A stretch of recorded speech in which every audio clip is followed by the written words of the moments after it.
Hola, antes de continuar te invito a que te suscribas al canal, regálame un like o déjame algún comentario, eso me ayudaría mucho. No olvides activar la campanita para que siempre recibas notificaciones cuando se suba un nuevo video.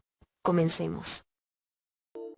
Sección 3 de Crimen y Castigo, de Fyodor Dostoyevsky. Primera parte. Capítulo 2. Parte B.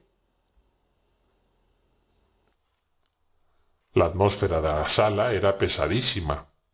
El tabernero y los mozos se apresuraban a servir a los recién llegados.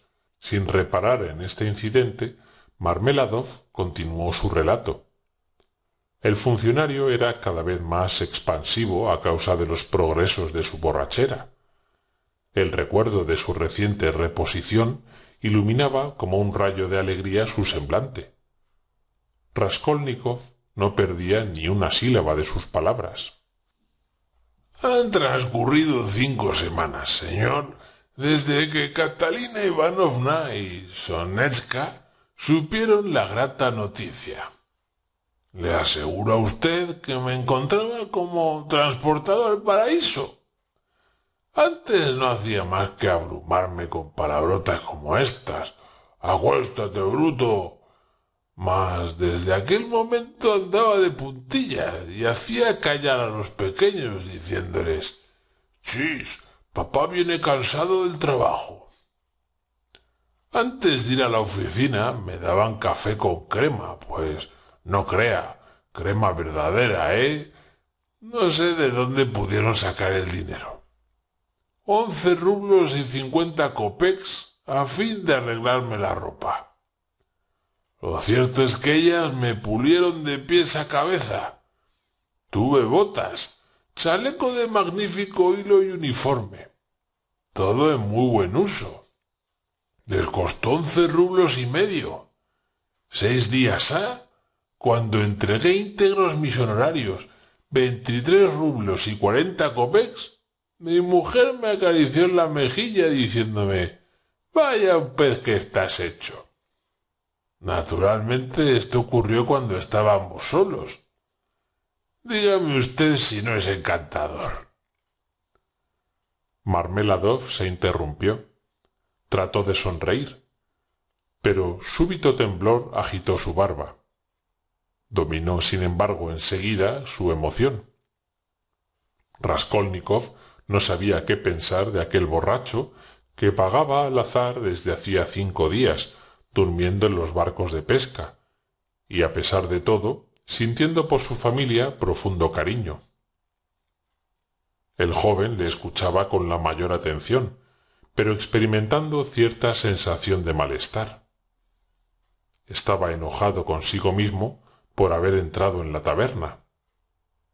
«Señor, señor», dijo el funcionario disculpándose, «quizás hay usted, como los demás, risible todo lo que le cuento. ¿Acaso le estoy fastidiando refiriéndole estos tontos y miserables pormenores de mi existencia doméstica? Mas para mí, no cree usted que son divertidos, porque le aseguro que siento todas estas cosas. Durante aquel día maldito hice proyectos encantadores. Pensé en el medio de organizar nuestra vida, de vestir a los niños, de procurar reposo a mi mujer, de sacar del fango a mi hija única. ¡Oh, cuántos planes formaba! Pues bien, señor. Marmeladov empezó a temblar de repente, levantó la cabeza y miró a la cara a su interlocutor. El mismo día, a 5 hace hoy, después de haber acariciado todos estos sueños, robé como un ladrón nocturno la llave a mi mujer y tomé del baúl todo lo que quedaba del dinero que yo había llevado. ¿Cuánto había? No lo recuerdo. Mírenme todos. Hace 5 días que abandoné mi casa. No se sabe en ella qué es de mí. He perdido mi empleo. He dejado mi uniforme en una taberna y me han dado este traje en su lugar. todo, todo, todo acabado. Marmeladov se dio un puñetazo en la frente, rechinó los dientes y cerrando los ojos se puso de codos en la mesa. Al cabo de un momento cambió bruscamente la expresión de su rostro, miró a Raskolnikov con afectado cinismo y dijo riéndose: He estado hoy en casa de Sonia. He ido a pedirle dinero para beber. —¿Y te lo ha dado? —gritó riéndose uno de los parroquianos que formaba parte del grupo recién llegado a la taberna. —Con su dinero he pagado esta media botella —repuso Marmeladov dirigiéndose exclusivamente a nuestro joven. Sonia fue a buscar 30 kopecks y me los entregó. Era cuanto tenía. Lo he visto con mis propios ojos. No me dijo nada. Se limitó a mirarme en silencio. Una mirada que no pertenece a la tierra. Una mirada como deben tener los ángeles que lloran sobre los pecados de los hombres pero no los condenan. Qué triste es que no le reprendan a uno. 30 kopecks, sí, que de seguro necesitaba. ¿Qué me dice usted, querido señor? Ahora tiene ella que ir bien arreglada. La elegancia y los afeites, indispensables en su oficio, cuestan dinero. Lo comprenderá usted. Hay que tener pomada, enaguas almidonadas, lindas botitas que hagan bonito el pie para lucirlo al saltar los charcos. ¿Comprende usted la importancia de esta limpieza y elegancia? Pues bien, yo, su padre, según la naturaleza, ha ido a pedirle esos 30 kopecks para bebérmelos. Y me los bebo. Ya están bebidos, vamos. ¿Quién ha de tener compasión de un hombre como yo? Ahora, señor, ¿puede usted compadecerme? Hable usted, señor. ¿Tiene usted piedad de mí? ¿Sí o no? Iba a servirse nuevamente, pero echó de ver que la media botella estaba vacía. —¿Por qué se ha de tener lástima de ti? —gritó el tabernero. Estallaron risas mezcladas con injurias. Los que no habían oído las palabras del exfuncionario formaban coro con los otros solamente al ver su catadura. Marmeladov, como si no hubiese esperado otra cosa que la interpelación del tabernero para soltar el torrente de su elocuencia, se levantó vivamente y con el brazo extendido hacia adelante replicó con exaltación: ¿Por qué tener compasión de mí? ¿Por qué tener compasión de mí? Es verdad, no se me debe compadecer.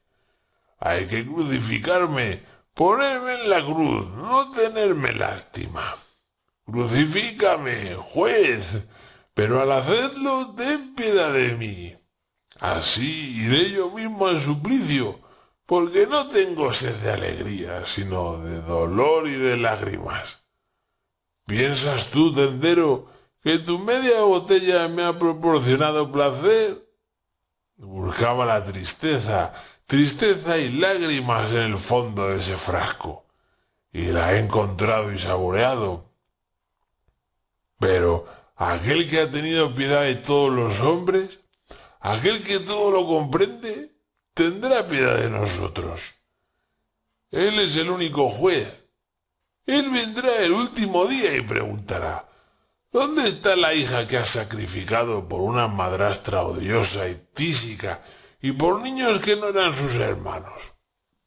¿Dónde está la joven que ha tenido piedad terrestre y no ha vuelto con horror las espaldas a este crapuloso borracho? Y él dirá entonces: ven, yo te he perdonado ya una vez. Ahora todos tus pecados te son perdonados porque has amado mucho. Y él perdonará a mi Sonia. La perdonará, yo lo sé. Lo he sentido en mi corazón cuando estaba en su casa. Todos serán juzgados por él, y él perdonará a todos, a los buenos y a los malos, a los sabios y a los pacíficos. Y cuando haya acabado con ellos, nos tocará otra vez a nosotros. Acercaos también, nos dirá él. Acercaos vosotros los borrachos, acercaos los cobardes, acercaos los impúdicos. Y nos aproximaremos todos sin temor. Y él nos dirá, sois unos cochinos, tenéis sobre vosotros la marca de la bestia, pero venid también.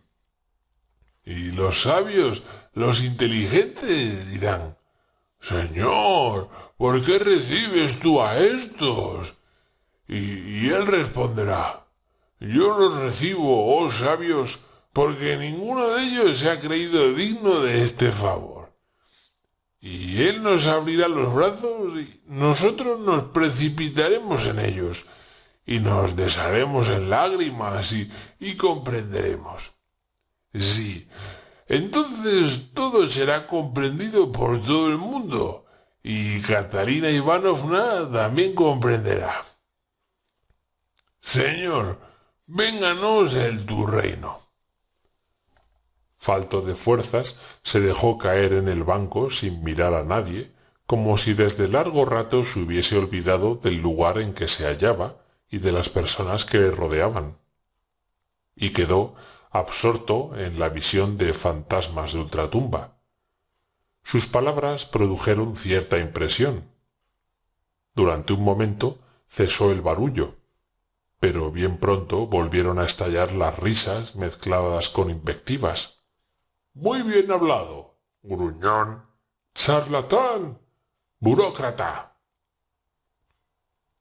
Vámonos, señor, dijo bruscamente Marmeladov, levantando la cabeza y dirigiéndose a Raskolnikov. Condúzcame usted al patio de la casa Kozel. Ya es tiempo de que vuelva al lado de mi mujer.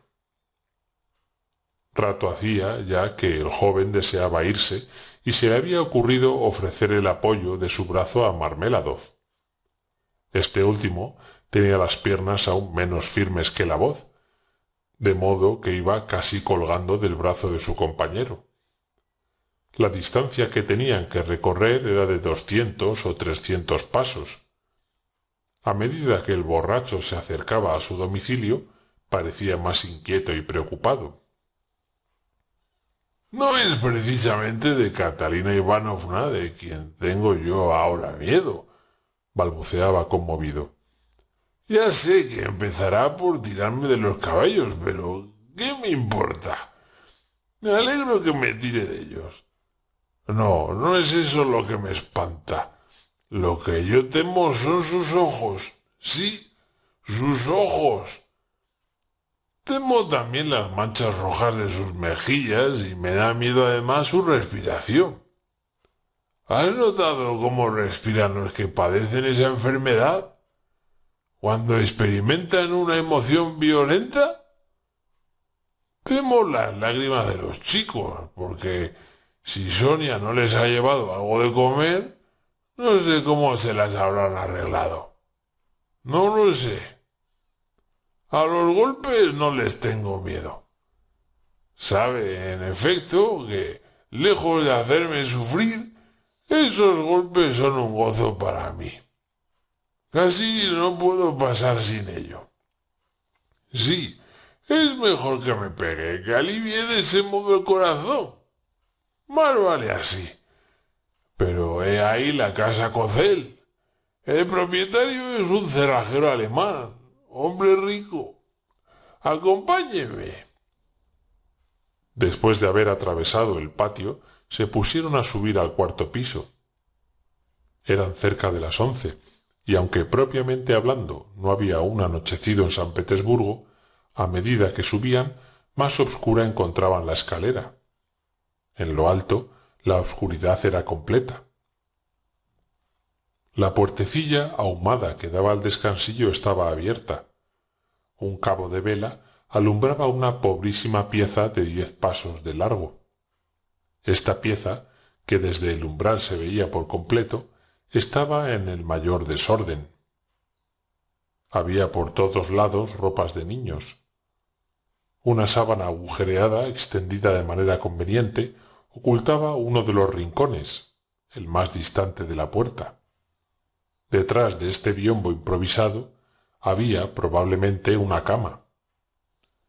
Todo el mobiliario consistía en 2 sillas y un sofá de gutapercha, que tenía delante una mesa vieja, de madera de pino, sin barnizar y sin tapete.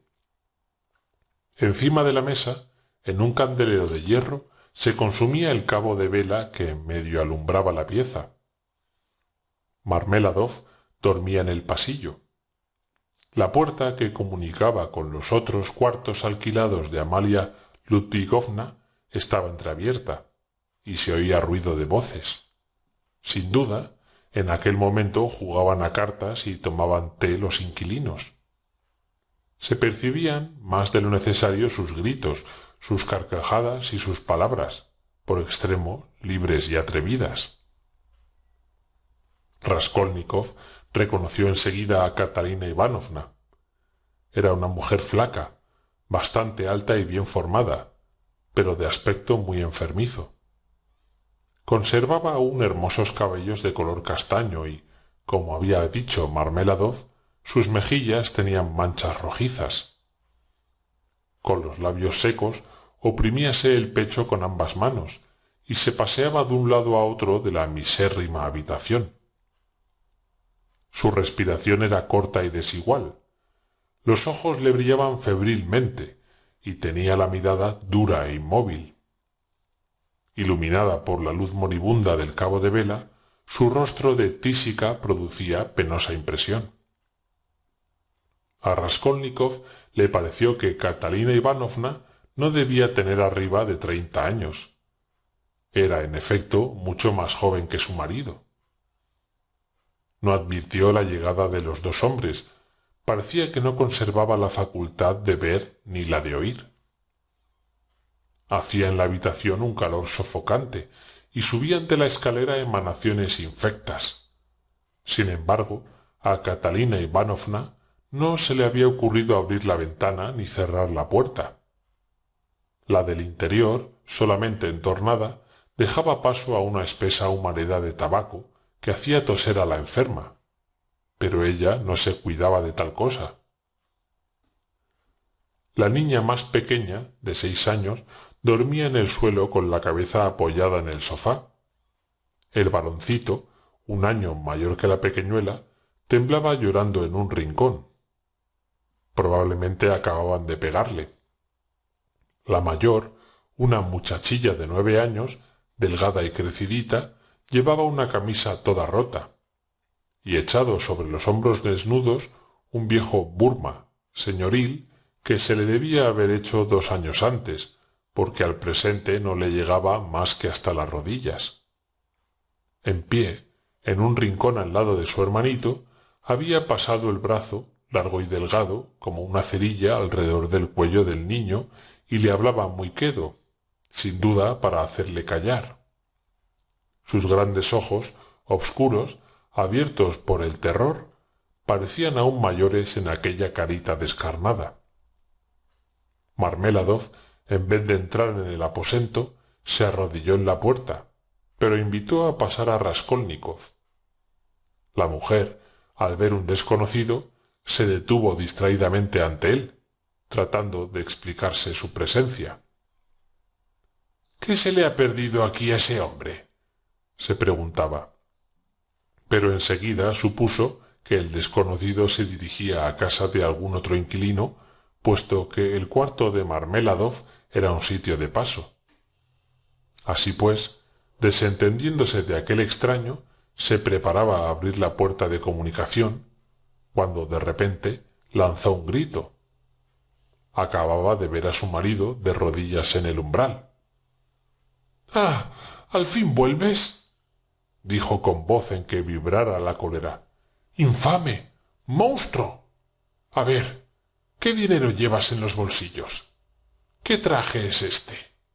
¿Qué has hecho del tuyo? ¿Qué es del dinero? ¡Habla!». Se apresuró a registrarle.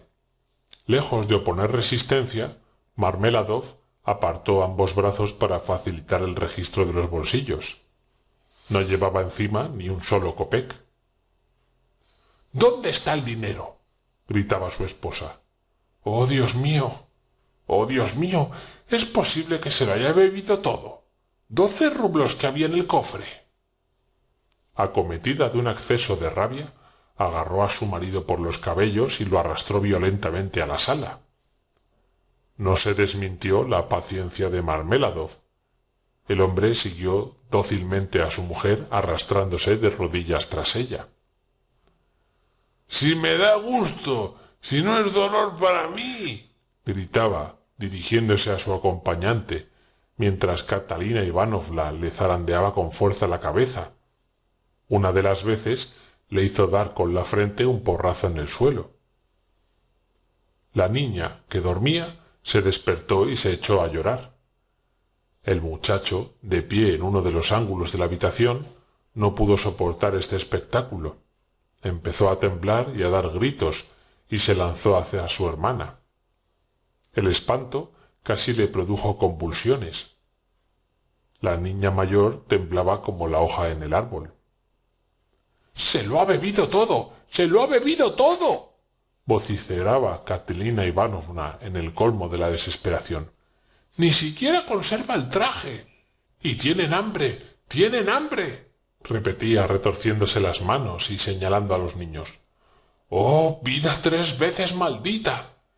¿Y a usted cómo no le da vergüenza de venir aquí al salir de la taberna? —añadió volviéndose bruscamente hacia Raskolnikov. —Has estado allí bebiendo con él, ¿no es eso? ¿Has estado allí bebiendo con él? ¡Vete! ¡Vete! El joven no esperó a que se lo repitiesen y se retiraba sin decir una palabra, en el momento que la puerta interior se abría de par en par y aparecían en el umbral muchos curiosos de mirada desvergonzada y burlona. Llevaban todos el gorro y fumaban unos en pipa y otros cigarrillos. Vestían los unos trajes de dormir e iban otros tan ligeros de ropa que rayaba en la indigencia. Algunos no habían dejado los naipes para salir. Lo que más les divertía era oír a Marmeladov, arrastrado por los cabellos, gritar que aquello le daba gusto. Empezaban ya los inquilinos a invadir la habitación, cuando de repente se oyó una voz irritada. Era Amalia Ludvikovna en persona, que abriéndose paso a través del grupo venía para restablecer el orden a su manera. Por 100ª vez manifestó a la pobre mujer que tenía que dejar el cuarto al día siguiente. Como es de suponer, esta despedida fue dada en términos insultantes. Raskolnikov llevaba encima el resto del rublo que había cambiado en la taberna. Antes de salir tomó del bolsillo un puñado de cobres y sin ser visto puso las monedas en la repisa de la ventana. Pero antes de bajar la escalera se arrepintió de su generosidad, y poco faltó para que subiese de nuevo a casa de Marmeladov. «Valiente tontería he hecho», pensaba. «Ellos cuentan con Sonia, pero yo no cuento con nadie».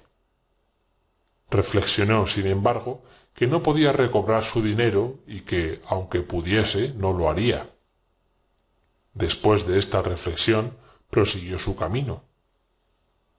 «Le hace falta pomada a Sonia», continuó diciéndose con burlona sonrisa, andando ya por la calle. «La elegancia cuesta dinero. Según se ve, Sonia no ha sido muy afortunada hoy. La caza del hombre es como la caza de los animales silvestres. Se corre el peligro de volverse uno a casa de vacío. De seguro que mañana lo pasarían mal sin mi dinero. Ah, sí, Sonia. La verdad es que han encontrado en ella buena vaca de leche. Y se aprovechan bien. Esto no les preocupaba nada. Se han acostumbrado ya a ello. Al principio lloriquearon un poco. Después se han habituado. El hombre es cobarde y se hace a todo». Raskolnikov se quedó pensativo. «Pues bien, si he mentido», exclamó, Si el hombre no es necesariamente un cobarde, debe atropellar todos los temores y todos los prejuicios que le detienen. Fin de la sección 3.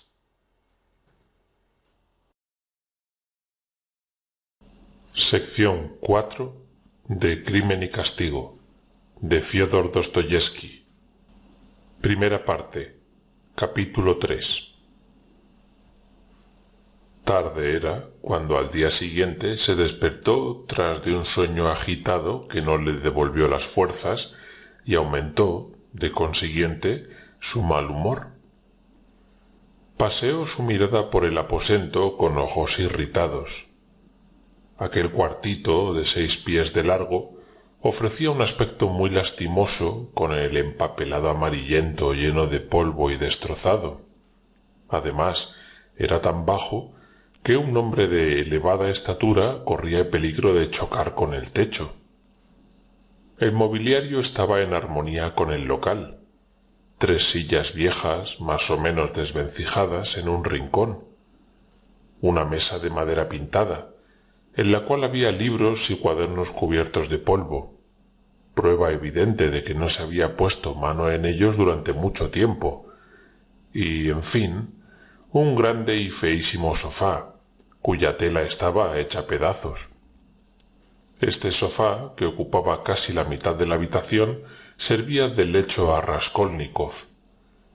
El joven se acostaba a menudo allí vestido y sin mantas.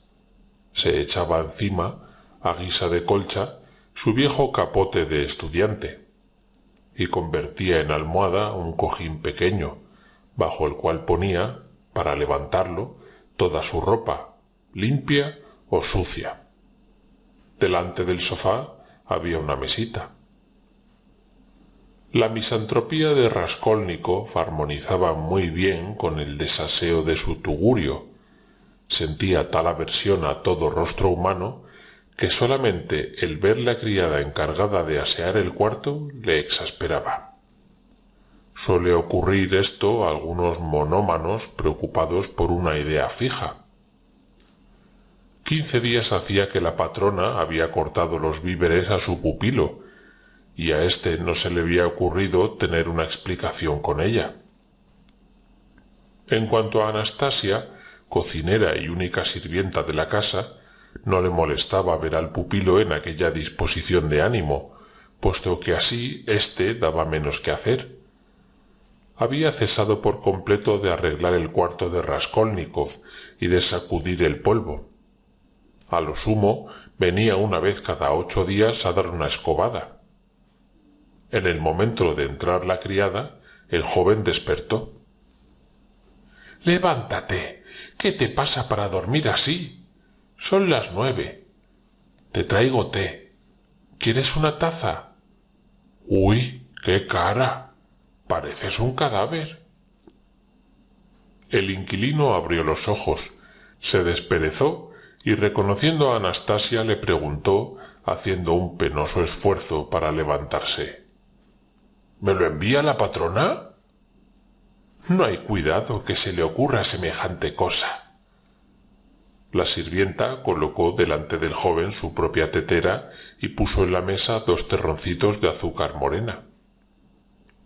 «Anastasia, toma este dinero», dijo Raskolnikov, sacando del bolsillo unas monedas de cobre.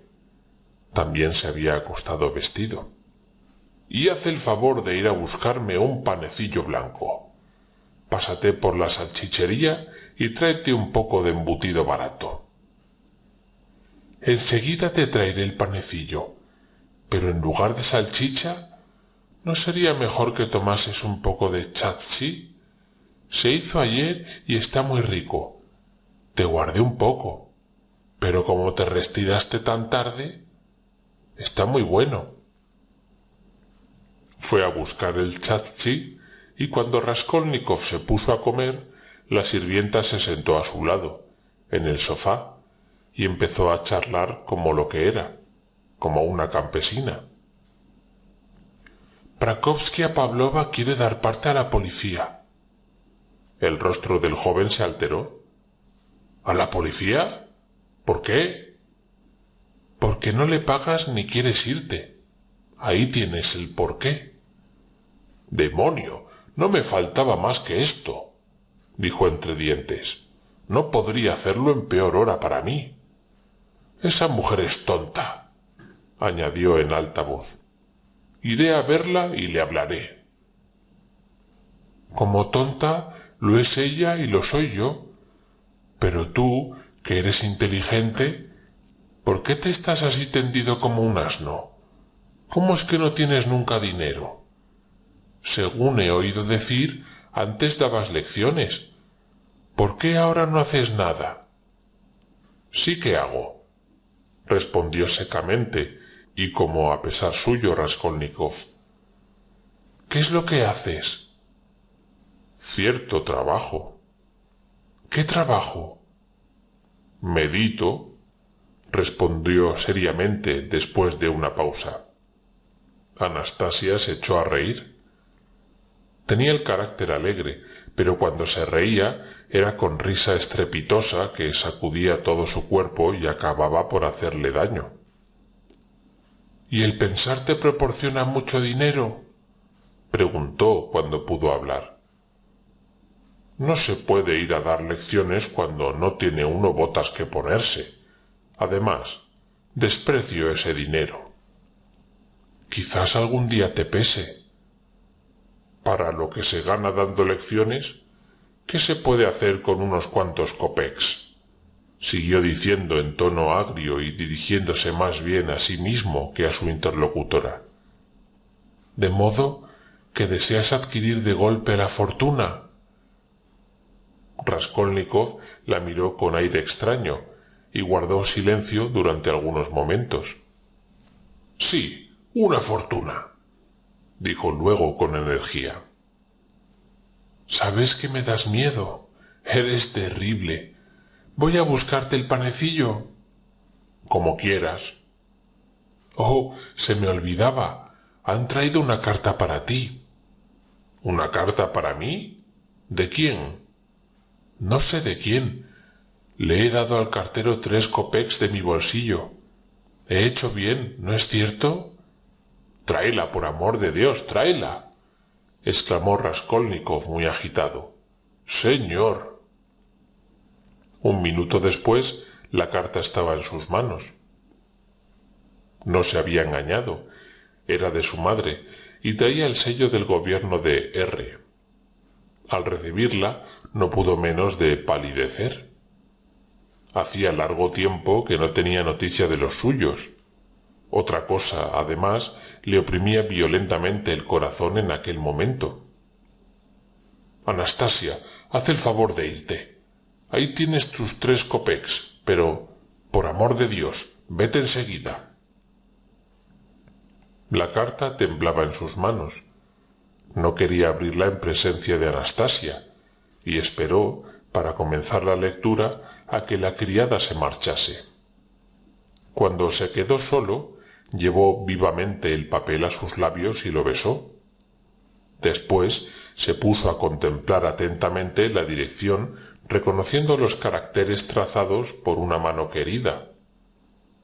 Era la letra fina e inclinada de su madre, la cual habíale enseñado a leer y escribir. Vacilaba como si experimentase cierto temor. Al fin rompió el sobre. La carta era muy larga, 2 hojas de papel comercial escritas por ambos lados. Mi querido Rodia, decíale su madre, 2 meses que no te escribo, y esto me hace sufrir hasta el punto de quitarme el sueño. Pero, ¿verdad que tú me perdonas mi silencio involuntario? Tú sabes cuánto te quiero. Dunia y yo no tenemos a nadie más que a ti en el mundo. Tú lo eres todo para nosotras, nuestra esperanza, nuestra felicidad en el porvenir. No puedes imaginarte lo que he sufrido al saber que, al cabo de muchos meses, has tenido que dejar la universidad por carecer de medios de existencia, y que no tenías ni lecciones ni recursos de ninguna especie. cómo ayudarte con mis 120 rublos de pensión al año. Los 15 rublos que te mandé hace 4 meses se los pedí prestados, como sabes, a un comerciante de nuestra ciudad, a Anastasio Ivanovich Bakruchin. Es un hombre excelente y un amigo de tu padre. Pero habiéndole dado poderes para cobrar mi pensión a mi nombre, no podía mandarte nada más antes de que reembolsara lo que me había prestado. Ahora, gracias a Dios, creo que podré enviarte algún dinero. Por lo demás, me apresuro a decirte que estamos en el caso de felicitarnos por nuestra fortuna. En primer lugar, una cosa que de seguro te sorprenderá. Tu hermana vive conmigo desde hace 6 semanas y ya no se separará de mi lado. Pobre hija mía, al fin acabaron sus tormentos. Pero procedamos con orden, pues quiero que sepas cómo ha pasado todo y lo que hasta aquí te habíamos ocultado. Hace 2 meses me escribías que habías oído hablar de la triste situación en que se hallaba Dunia respecto a la familia Svidrigailov, y me pedías noticias sobre este asunto. ¿Qué podía responderte yo? Si te hubiese puesto al corriente de los hechos, lo habrías dejado todo para venir aquí, aunque hubieras ido a pie, porque con tu carácter y tus sentimientos no habrías dejado que insultasen a tu hermana. Yo estaba desesperada, pero ¿qué hacer? Tampoco conocía entonces toda la verdad. Lo malo era que Dunetska, que entró el último año como institutriz en esta casa, había recibido adelantados 100 rublos, que había que pagar por medio de un descuento mensual sobre sus honorarios. Por esta razón ha tenido que desempeñar su cargo hasta la extinción de la deuda. Esta cantidad, ahora puedo ya decírtelo, querido Rodia, se había pedido para enviarte los 60 rublos que tanto necesitabas y que recibiste el año pasado. Te engañamos entonces, escribiéndote que aquel dinero provenía de antiguas economías reunidas por Dunetska. No era verdad. Ahora te lo confieso, porque Dios ha permitido que las cosas tomen repentinamente mejor rumbo, y también para que sepas lo mucho que te quiere Dunia y el hermoso corazón que tiene. El hecho es que el señor Svidrigailov comenzó por mostrarse grosero con ella. En la mesa no cesaba de molestarla con descortesías y sarcasmos. Mas, ¿para qué extenderme en penosos pormenores que no servirían más que para irritarte inútilmente, puesto que todo ello ha pasado ya? En suma, aunque tratada con muchos miramientos y bondad por Marfa Petrovna, la mujer de Svidrigailov, y por las otras personas de la casa, Dunetska sufría mucho, sobre todo cuando Svidrigailov, que ha adquirido en el regimiento la costumbre de beber, estaba bajo la influencia de Baco. Menos mal si todo se hubiera limitado a eso. Pero figúrate tú que, bajo apariencias de desprecio hacia tu hermana, este insensato ocultaba una verdadera pasión por Dunia. Al fin se quitó la máscara. Quiero decir, que hizo a Dunetska proposiciones deshonrosas. Trató de seducirla con diversas promesas, declarándole que estaba dispuesto a abandonar su familia e irse a vivir con Dunia en otra ciudad o en el extranjero. Figúrate los sufrimientos de tu pobre hermana. No solamente la cuestión pecuniaria de la cual te he hablado le impedía dejar inmediatamente el empleo, sino que además temía, procediendo de este modo, despertar las sospechas de Marfa Petrovna e introducir la discordia en la familia. El desenlace llegó de improviso. Marfa Petrovna sorprendió inopinadamente a su marido en el jardín en el momento en que aquél, con sus instancias, asediaba a Dunia, y entendiendo mal la situación, atribuyó todo lo que sucedía a la pobre muchacha. Hubo entre ellos una escena terrible. La señora Svidrigailov no quiso avenirse a razones. Estuvo gritando durante 1 hora contra su supuesta rival. Se olvidó de sí misma hasta pegarla. Y finalmente la envió a mi casa en la carreta de un campesino, sin dejarle tiempo aún para hacer la maleta. Todos los objetos de Dunia, ropa blanca, vestidos, etc., fueron metidos en una talega. Llovía a cántaros, y después de haber sufrido aquellos insultos, tuvo Dunia que caminar 17 versas en compañía de un mujik en un carro sin toldo. Considera ahora qué había de escribirte en contestación a la carta tuya de hace 2 meses. Estaba desesperada. No me atrevía a decirte la verdad, porque te habría causado una pena hondísima e irritado sobremanera. Además, Dunia me lo había prohibido. Escribirte para llenar mi carta de futestas, te aseguro que era cosa que no me sentía capaz de hacer, teniendo como tenía el corazón angustiado. A continuación de este suceso, fuimos durante 1 mes largo la comidilla del pueblo, hasta el extremo de que Dunia y yo no podíamos ir a la iglesia sin oír lo que, al pasar nosotras, murmuraba la gente con aire despreciativo. Todo ello por culpa de Marfa Petrovna, la cual había ido difamando a Dunia por todas partes. Conocía a mucha gente en el pueblo, y durante ese mes venía aquí diariamente. Como además es un poco charlatana y le gusta tanto hablar mal de su marido, pronto propaló la historia, no sólo por el pueblo, sino por todo el distrito. Mi salud no resistió, pero Dunetska se mostró más fuerte. Lejos de abatirse ante la calumnia, ella era quien me consolaba esforzándose en darme valor. Si la hubieses visto, es un ángel. La misericordia divina ha puesto fin a nuestros infortunios. El señor Svidrigailov reflexionó sin duda y, compadecido de la joven a quien hubo antes de comprometer, puso ante los ojos de Marfa Petrovna pruebas convincentes de la inocencia de Dunia.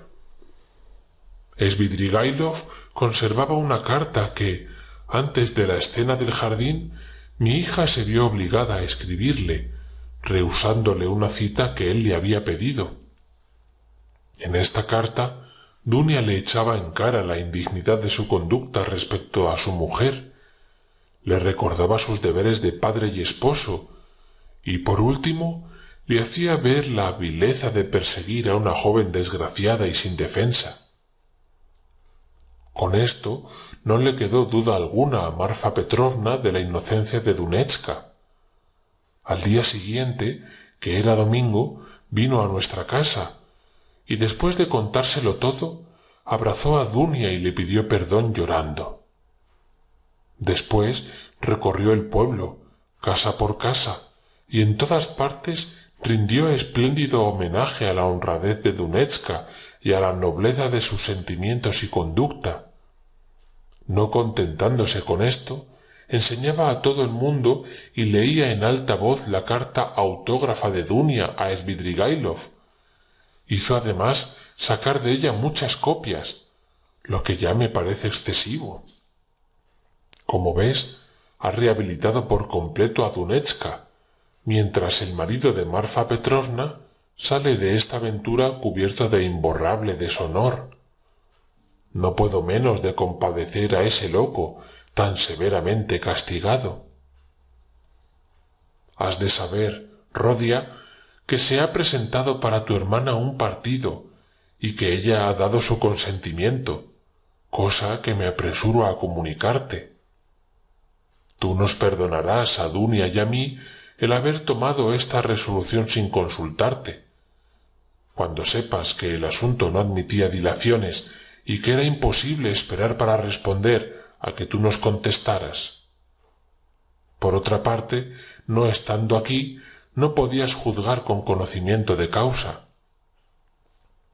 Te diré cómo ha pasado todo. El novio, Pedro Petrovich Lutjin, un consejero de la Corte de Apelación, es pariente lejano de Marfa Petrovna, la cual se ha tomado mucho interés por nosotros en esta ocasión. Ella fue quien le presentó en nuestra casa. Le recibimos convenientemente, tomó café con nosotras y al otro día nos escribió una carta muy cortés, pidiéndonos la mano de tu hermana y solicitando una respuesta pronta y categórica. Es un hombre muy atareado, está en vísperas de regresar a San Petersburgo, de manera que no puede perder tiempo. Naturalmente nos quedamos asombradas, puesto que no esperábamos un cambio tan brusco en nuestra situación. Un día entero hemos estado examinando el caso de tu hermana y yo. Pedro Petrovich está en buena posición. Desempeña 2 cargos y posee ya una considerable fortuna. Tiene, es cierto, 45 años, pero su aspecto es agradable y puede gustar a las mujeres. Es un hombre muy bueno. A mí me parece un poco frío y altanero. Sin embargo, estas apariencias pueden ser engañosas. Ya estás advertido, querido Rodia. Cuando le veas en San Petersburgo, lo que sucederá pronto, no le juzgues con demasiada ligereza, ni le condenes sin apelación, como tienes por costumbre, si por acaso a primera vista te inspira poca simpatía.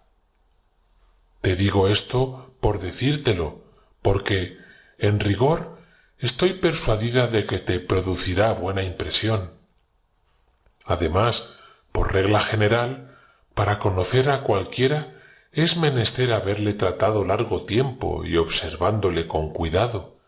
De lo contrario, se incurre en errores que luego se rectifican difícilmente.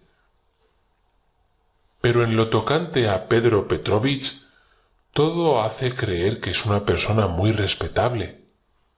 Ya en su primera visita nos ha manifestado que está por lo positivo.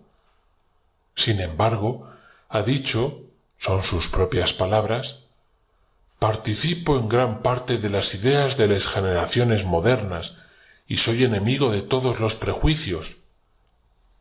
Habló mucho más porque, según parece, es un tanto vanidoso y le enamoran sus frases, pero esto, en realidad, no constituye un grave defecto.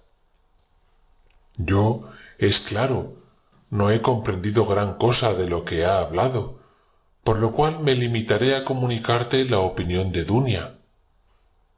Aunque de escasa instrucción, me ha dicho, es inteligente y parece bueno.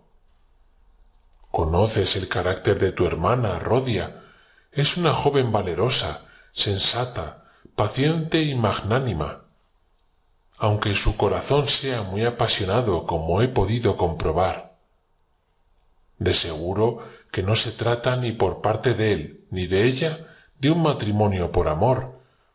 Pero Dunia no es tan solo una muchacha inteligente, su alma es de nobleza angelical. Su marido procurará hacerla feliz y ella considerará como un deber el corresponderle. Hombre de buen entendimiento, Pedro Petrovich debe comprender que la felicidad de su esposa será la mejor garantía de la suya. Por ejemplo, me ha parecido un poco seco, pero esto, sin duda, depende de su franqueza.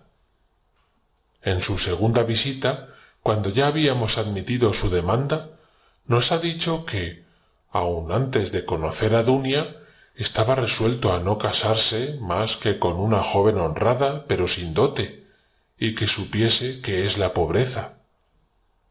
Según él, el hombre no debe sentirse obligado a su esposa. Vale más que ella vea en su marido un bienhechor. No son estas precisamente sus palabras. Reconozco que se ha explicado en términos más delicados, pero yo solo recuerdo el sentido de sus frases. Por lo demás, Ha hablado sin premeditación. Evidentemente, la frase se le ha escapado sin intención y aún ha tratado de atenuar su crudeza. Sin embargo, he encontrado un poco dura su manera de expresarse y así se lo he dicho a Dunia.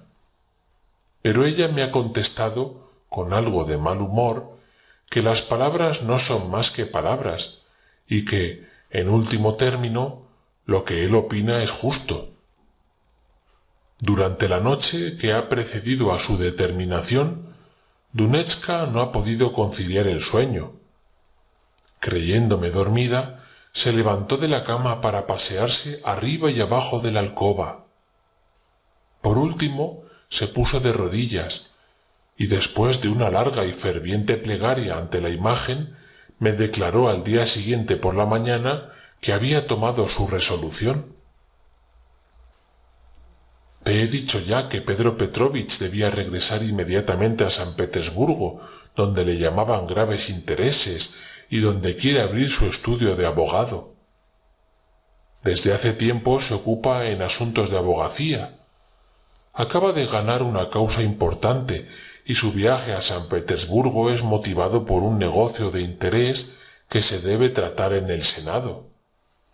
En estas condiciones, hijo mío, está en camino de servirte mucho, y Dunia y yo hemos pensado que podrás, bajo sus auspicios, comenzar tu futura carrera.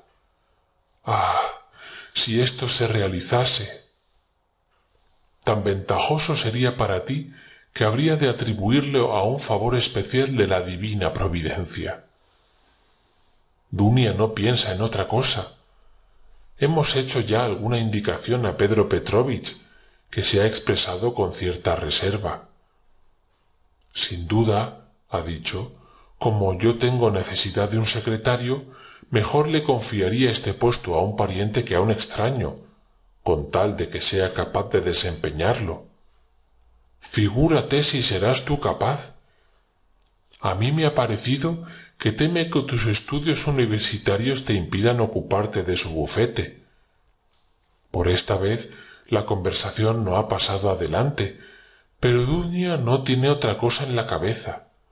Su imaginación, ya exaltada, te ve trabajando bajo la dirección de Pedro Petrovich y hasta asociado a sus negocios, tanto más cuando que sigues la misma carrera suya. Yo pienso lo mismo que ella, y sus proyectos para tu porvenir me parecen muy realizables. A pesar de la respuesta evasiva de Pedro Petrovich, la cual se comprende perfectamente, puesto que no te conoce, Dunia cuenta con su legítima influencia de esposa para arreglarlo todo en armonía con nuestros comunes deseos. Huelga decir que hemos procurado dar a entender a Pedro Petrovich que tú podrías ser, andando el tiempo, su socio. Es un hombre positivo, y acaso no hubiese mirado con buenos ojos lo que hasta ahora solo le habrá parecido un sueño. Quiero también decirte una cosa, querido Rodia. Por ciertas razones que nada tienen que ver con Pedro Petrovich y que quizás no sean más que rarezas de vieja, creo que después de la boda debo seguir en mi casa en vez de irme a vivir con ellos. No dudo que Pedro Petrovich será bastante atento y delicado para instarme a que no me separe de mi hija.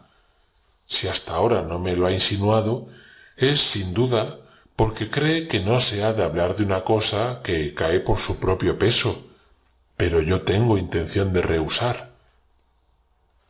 Si es posible, me estableceré cerca de vosotros, porque te advierto, querido Rodia, que he guardado lo mejor para el final.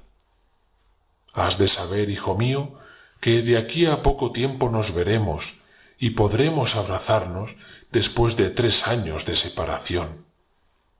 Está decidido que Dunia y yo vayamos a San Petersburgo. ¿Cuándo? No lo sé a punto fijo, pero será bien pronto, quizá dentro de 8 días. Todo depende de Pedro Petrovich, que nos enviará sus instrucciones cuando haya arreglado sus asuntos en esa y apresurado la boda. A ser posible, desea que el matrimonio se efectúe en el carnaval, o a más tardar, después de la Cuaresma de la Asunción. Oh, con qué alegría te estrecharé entre mis brazos. Dunia está enajenada de júbilo ante la idea de volver a verte, y me ha dicho una vez bromeando que, aunque no fuese más que por esto, se casaría de buena gana con Pedro Petrovich. Es un ángel. No añade nada a esta carta porque tendría, según ella, demasiadas cosas que contarte.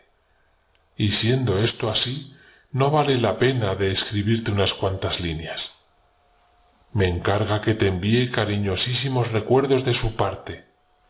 Aunque estamos en vísperas de reunirnos, pienso, sin embargo, remitirte todo el dinero que pueda.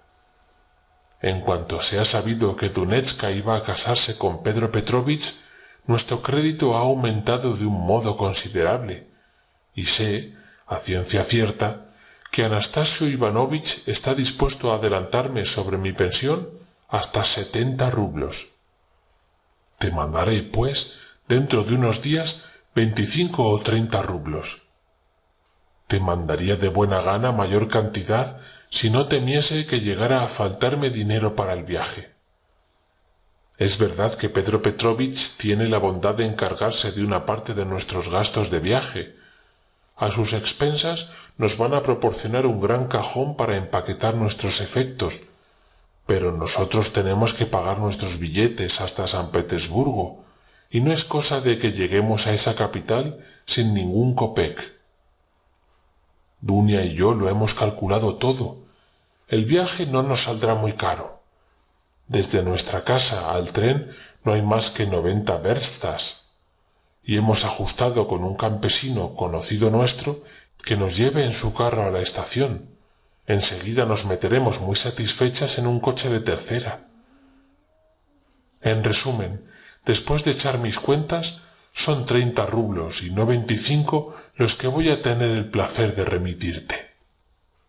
Ahora, mi querido Rodia, te abrazo, esperando nuestra próxima entrevista, y te envío mi bendición maternal. Quiere mucho a Dunia, a tu hermana. Oh, Rodia, sabe que te quiere infinitamente más que a sí misma. Págala con el mismo afecto. Ella es un ángel, y tú lo eres todo para nosotras, toda nuestra esperanza, toda nuestra futura felicidad. Con tal que tú seas dichoso, lo seremos nosotras. Adiós, o más bien, hasta la vista. Te beso 1000 veces. Tuya hasta la muerte. Durante la lectura de esta carta se le saltaron varias veces las lágrimas al joven, pero cuando la hubo terminado, se dibujó en su rostro pálido y convulsivo una amarga sonrisa. Apoyando la cabeza sobre su nauseabundo cojín, permaneció pensativo durante largo tiempo. La tía lee el corazón con fuerza, y sus ideas se confundían. Por último, se sintió como sofocado en aquel cuartucho amarillento que parecía un armario o un baúl. Su ser físico y moral tenía necesidad de espacio. Tomó el sombrero y salió, sin temor esta vez a encontrar a nadie en la escalera. No pensaba en la patrona. Se dirigió hacia la plaza de Basilio Ostrov por la perspectiva V. Andaba rápidamente como el que tiene que atender a muchos negocios importantes a la vez, pero según costumbre no se fijaba en nadie, murmuraba para sí y aun monologueaba en alta voz, lo que asombraba a los paseantes. Algunos lo creían borracho. Fin de la sección 4.